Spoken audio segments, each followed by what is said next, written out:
Le flot des blessés n'en finit plus à Kunduz.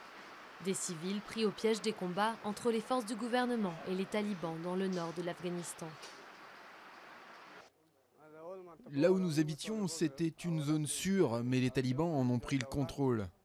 Nous avons dû partir vers d'autres endroits. Nous sommes allés dans un lieu contrôlé par le gouvernement.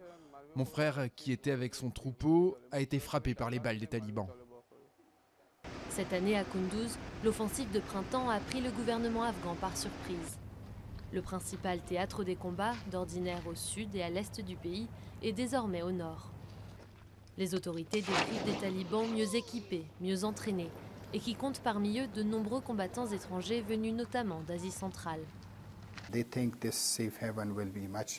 Ils pensent que ce refuge est bien mieux pour eux que le sud de l'Afghanistan, parce qu'ils peuvent facilement s'infiltrer et se rendre dans d'autres pays. La plupart des combattants que nous avons tués pendant les combats sont tadjiks, ouzbeks, kirghizes et tchétchènes.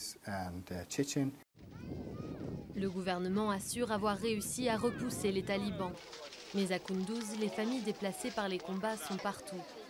Celles qui n'ont nulle part où aller atterrissent ici, dans un camp aux abords de la ville, sans eau, sans toilette et sans installation médicale. Le gouvernement et les talibans se battent l'un contre l'autre.